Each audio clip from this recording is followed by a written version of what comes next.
หน้าจอในเวลานี้เดือดแล้วบาดนี้พวกเจ้าเดือดแล้วมาแล้วฟังกันมาทุกคนให้พวกท่านตอบมาว่าพวกท่านสิอยู่แบบใดสิไปแบบใดก่อนเด้อเขียนเข้ามาให้ทุกคนเขียนเข้ามาอยากเอาแบบใดวางตัวแบบใดพวกเจ้าสิวางตัวแบบใดพวกอยู่ต่างประเทศสิวางตัวแบบใดพวกอยู่ลาวสิวางตัวแบบใดพวกอยู่ไทยสิวางตัวแบบใด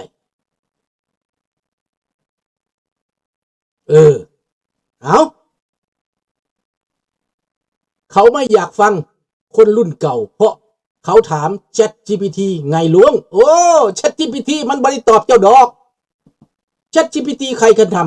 ำลุงก็ใช่ ChatGPT ลุงก็มีลุงซื้อ200 กว่าเหรียญนี่นะปีหนึ่งมีคำตอบมันก็ตอบไปตามที่คนเขียนป้อนข้อมูลให้มันนั่นแหละเวลาดีบุดีมันมาตัวเจ้ามันปั่นหัวเจ้าอีก ChatGPT นั่นร้องเพลงก็ร้องเพี้ยนไปลุงมันร้องเพลงให้มันร้องเพี้ยนไป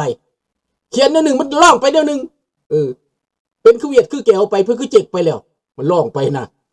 ร้องเพลงไทยก็ไปคนละเรื่องร้องเพลงลาวแห้งไปคนละเรื่อง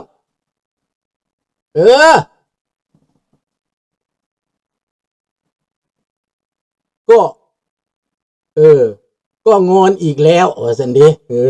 ฟังเด้อลูกหลานเด้อฟังอย่าเฝ้าพวกเจ้าอย่าเฝ้าเครียดลุงว่าอย่าเฝ้าเครียดเด้มื้อนี้น่ะสิเว้าให้ฟังสงครามโลกครั้งที่3เริ่มแล้วสตาร์ทแล้วเขาประกาศสงครามโลกที่2แต่เขาบ่ได้ยิงปืนตุ้มคือก่อนเขาบ่ทันยิงแบบนั้นเด้เขาบ่ยิงแบบนั้นเดี๋ยวนี้เขามาเอเชียมันสิไปทางใดในสงครามโลกครั้งที่2มีไผเนี่ยนับเบิ่งสงครามโลกครั้งที่2ผู้ประกาศสงครามโลกครั้งที่2แม่นไผมีไผตอบได้บ่ได้นี่ผู้ใดประกาศสงครามโลกครั้งที่2มีจักประเทศบ่มีไผตอบเนาะสงครามโลกครั้งที่2นั้นมันเริ่มจากเยอรมันกับญี่ปุ่นแล้วมันก็เอาพวกอิตาลีเข้าไปพวกออสเตรียเข้าไปเนาะเยอรมันนี่แหละเนาะ British and French นั้นบ่ได้ประกาศเขาบ่ได้ประกาศเยอรมันมันประกาศก่อนมันบ่ยอมเฟรนซ์กับบริติชไปเจรจาหยุดส่งคนไปเจรจาแบบคือกันกับโดนัลด์ทรัมป์ส่งคนไปเจรจาเดี๋ยวนี้แหละเจรจาแล้วเจรจาอีกแต่ว่าญี่ปุ่นกับ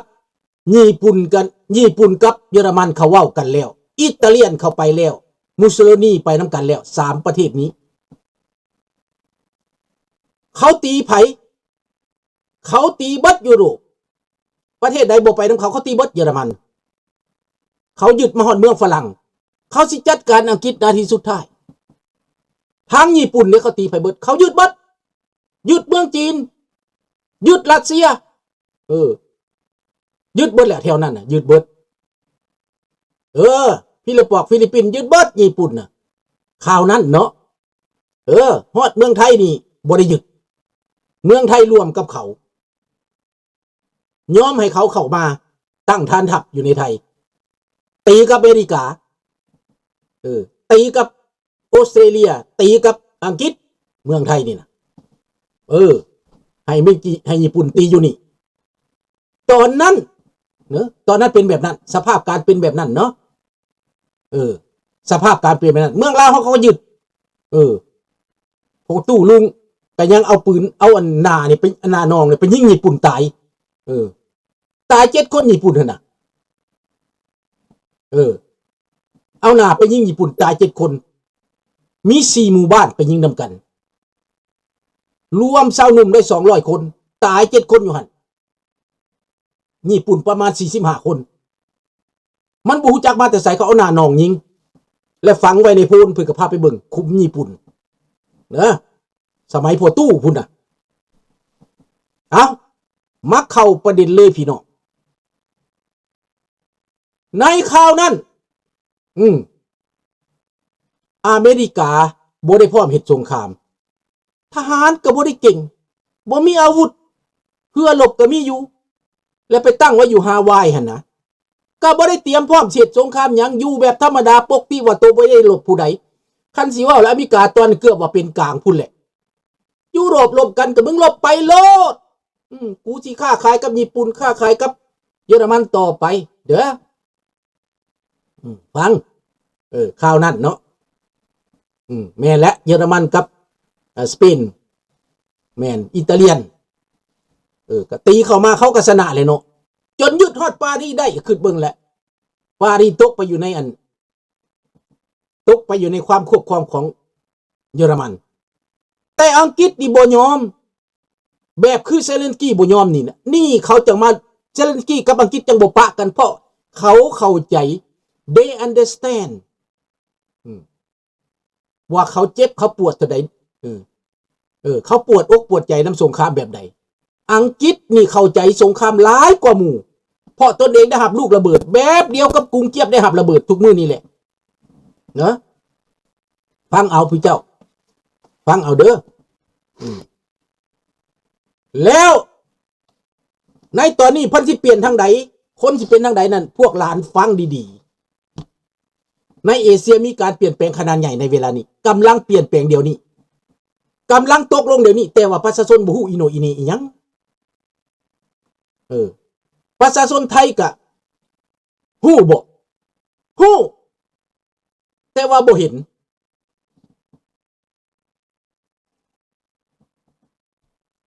ประชาชนลาวแห้งไก่บ่ฮู้ขี้ดากอีหยังเบิดประชาชนลาวเด้อฮู้แต่ใบกระท่อม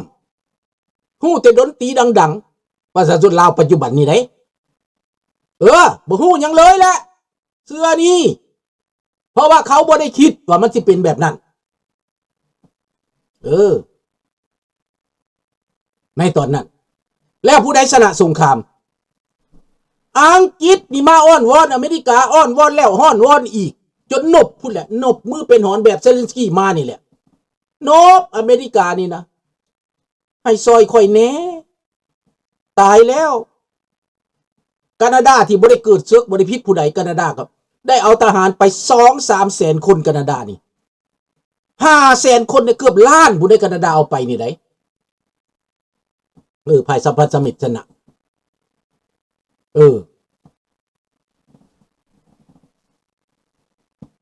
นั่นแหละที่สี่คล้ายๆนั่นแหละคล้ายๆนั่นแหละแต่วันนี้อะไรก็ตามครั้งนี้บ่จบเพราะว่ามันมีเผด็จมันมีฮิตเลอร์ตัวที่2เดี๋ยวนี้นะฮิตเลอร์ตัวที่2ก็แม่นโปรตีนเองจีนก็แม่นเผด็จการคล้ายๆกันกับญี่ปุ่นคราวนั้นคล้ายๆกับพวกเผด็จการคราวนั้นจีนในปัจจุบันนี้แต่ว่าเผด็จการตัวที่บ่ยอมแท้ๆนั้นแม่นโปรตีนฮิตเลอร์ตัวที่2น่ะแม่นโปรตีนแม่นตัวฮิตเลอร์ที่2นะแต่ว่ามันบ่แห้งเหมือนดังฮิตเลอร์สมัยนั้นฮิตเลอร์สมัยนี้นะมันมีข่าวสารมันมีหยังจบหรือบ่จบกายพวกเจ้าฟังเด้อไว้อย่าหลักฟังเด้อพวกเจ้าสรุปซอยลูกนี่เด้อแล้วบาดนี้แม่นแล้วแม่นแต่ว่ารัสเซียเฮ็ดสงครามกับยูเครนนี้สู้กันมา4 ปีนี้หมายก็เบิดเถื่อเบิดแฮงแล้วบ่คือเยอรมันในเยอรมันมันบ่ได้เบิดเถื่อเบิดแฮงได้ตะกี้น่ะบ่ได้หมดได้มันตีทั้งมันผิดพลาดยุทธศาสตร์ซื่อๆได้เยอรมันคราวนั้นมันผิดพลาดบ่อนไปตีรัสเซียยามหนาวแทนที่มันจะจึ้งไว้นะยามร้อนจะค่อยตียามหนาวแล้วถอยไว้บ่มันผิดพลาดเยอรมันเกือบชนะเลยได้คันบ่ไปแตะอเมริกานี่ชนะเยอรมันพลาดไปแตะอเมริกาได้เข้าร่วมศึกคันเข้าแล้วบ่หยุดได้อ้ายนี่นะคันได้เข้าแล้วบ่หยุดได้อ้ายกานี่นะ แต่ที่จริงอาวุธไอ้กาสู้เยอรมันบ่ได้เด้อข่าวนั้นทันสมัยไอ้กาบ่สู้เยอรมันบ่ได้อาวุธนี่นะปืนก็สู้บ่ได้รถถังก็สู้บ่ได้ยนต์ยานพาหนะก็สู้เยอรมันบ่ได้ข่าวนั้นแต่เป็นยังไอ้กาสนะไอ้กานี่อยู่ไกลเขาห้องว่าผู้มีรัฐศาสตร์ของอเมริกานี่ไผจะมาใกล้มันบ่ได้มันมีทะเลอ้อมเบิดมันมีทะเลอ้อมเบิดเจ้าบ่ได้มีดินต่อแผ่นใดเจ้าสิมาตีอเมริกาจะต้องข้ามทะเลมาแม่นบ่เจ้าสิมาตีแคนาดาก็จะต้องผ่านน้ำแข็งมาได้ดังนั้นแคนาดากับอเมริกาเขาตั้งอยู่บนเหมาะสมเขาตั้งอยู่บนเหมาะสม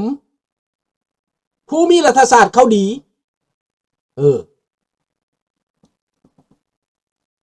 เหมือนเยอรมันที่จะโจมตีอังกฤษยุทธการสิงโต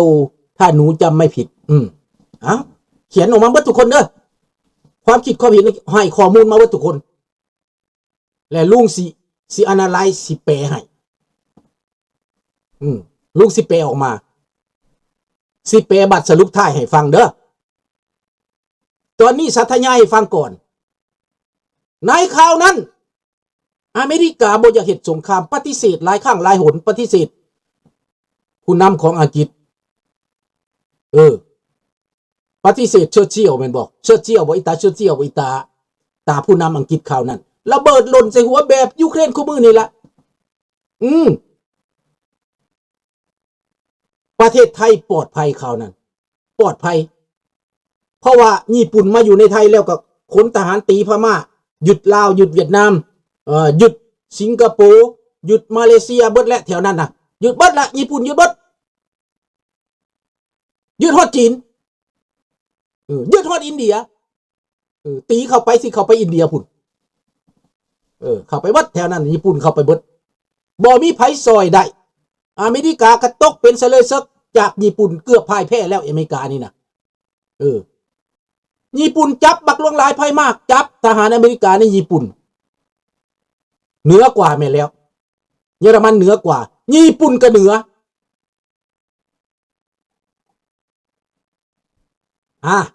ตอนนั้นไทยเลือกข้างญี่ปุ่นบาดญี่ปุ่นแพ้ไทยรอดข่าวนั้นถือว่าบุญของประเทศไทยเฮาเนาะข่าวนั้นถือว่าบุญหลายเด้อบุญหลายย้อนหยังกลับไปขึ้นเอาไปถามเอาลุงจะบ่วิจัยสบายดีแสงอุทัยไปคิดเอาว่าเป็นหยังเฮาจังบุญหลายประเทศไทยจังรอดประเทศลาวจังรอดนะที่บ่ได้ถึกนิวเคลียร์เขาบ่ได้ถึกระเบิดเขาหว่านลงหั่นนะเป็นหยังญี่ปุ่นเดินเกมผิดใช่แล้วเยอรมันก็เดินเกมผิด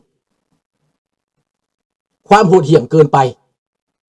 ญี่ปุ่นโหดเหี้ยมเกินไปคราวนั้นแล้วญี่ปุ่นเขาไปยึดจีนนี่ก็เสียทหารเยอะอยู่นั่นอีกมันประเทศใหญ่มันยึดบ่ไหวมันไปคุมบ่ไหวนี่อเมริกาหนุนไผหนุนเมาเจ๋อตุงหนุนเจียงไคเซกอเมริกาทุ่มอาวุธให้เงินมหาศาลให้รถล่างมหาศาลอาวุธมหาศาลให้จีนแต่เป็นหยังจีนจึงเกลียดทั้งอเมริกาทั้งที่อเมริกาซอยให้รอดจากสงครามโลกครั้งที่2คันมันอเมริกาคิดถือเขานั้นบ่ต้องซอยหัวมันให้ญี่ปุ่นกินเลยก็ได้เห็นบ่เขานั้นแล้วเลยจบเลยนี่อเมริกานี่ผิดพลาดเรื่องความเข้าใจได้ผิดพลาดเด้อแต่มาในตอนนี้ถามว่าอเมริกาผิดพลาดบ่มีทางอเมริกาอ่านบัดบาดนี่นะ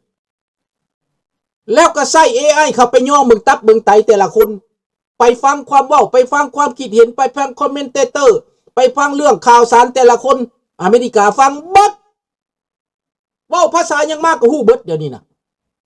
ChatGPT มันตอบเบิด AI มันตอบเบิดความคิดของแต่ละประเทศแบบใดผู้นำแต่ละประเทศเฮ็ดหยังเขาฮู้เบิดความคิดแต่ละประเทศนำแบบใดเขาฮู้เบิดบาดนี่